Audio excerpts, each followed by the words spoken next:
all of the state of Florida. 83% of all registered voters casted a ballot this election in Collier County. Take him 3. Senator Bill Nelson will stay in Washington as he easily defeated Connie Mack.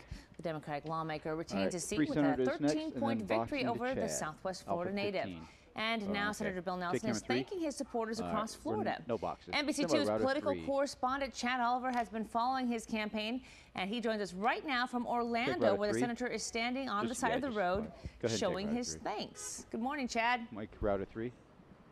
This has become political tradition for Senator Bill Nelson going back to 1978. He has been coming to this intersection, Colonial Drive and Bumby Avenue, for the last 34 years. The day after winning an election, he first came here after winning a seat in Congress in 1978. There he is, going to Washington for a third term in the U.S. Senate. Senator Bill Nelson, congratulations. Thank you. It's a wonderful. I'm humbled. Senator, you're going to be going back for your third term in Washington in the Senate. The dynamics in Washington remain the same. Republicans control the House. The Democrats still remain control of the Senate. The President, Obama, is still in the White House. What's the strategy in the next term to have a more effective Congress? Well, it's the demand of the people. They're tired of this division, lack of unity, and I think they're fed up with it. And I think that was a clear message. You're way too partisan. You're way too ideologically driven.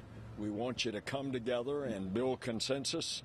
And, you know, that's really one of the basic American values is to respect the other person's point of view and then work out your differences in a civil way. Senator Nelson, though, that is a moderate viewpoint, but the Senate Minority Leader, Mitch McConnell, last night gave an indication he is not willing to give up any political ground. He wants to meet in the middle, he said. Did you listen to what the Speaker of the House, John Boehner, said?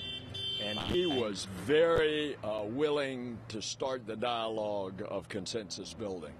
I don't know why Senator McConnell made the statement that he did, because he didn't understand what the people of this country have said that they want. They want to stop this division. They want unity.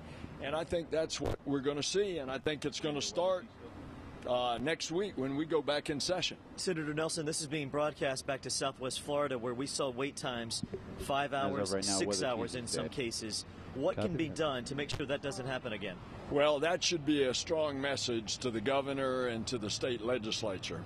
When you try to suppress people's right to vote, they will rise up and take you on, even if it meant standing in a line 6 hours. Can you imagine somebody, they said, you're not going to take away my right to vote.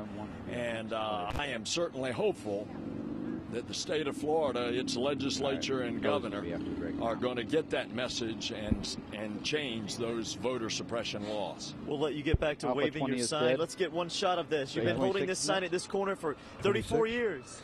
When I was first young congressman elected, I would stand on this street corner with my sign campaigning, and then the day after the election, we decided to come out here and do what we're doing now, expressing our appreciation to the people of Florida.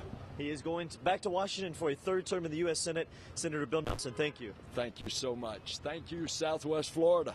Reporting in Orlando, Chad Oliver, NBC2 News. All right, thank you, Chad. Chad just mentioned the long lines, a serious frustration and concern for voters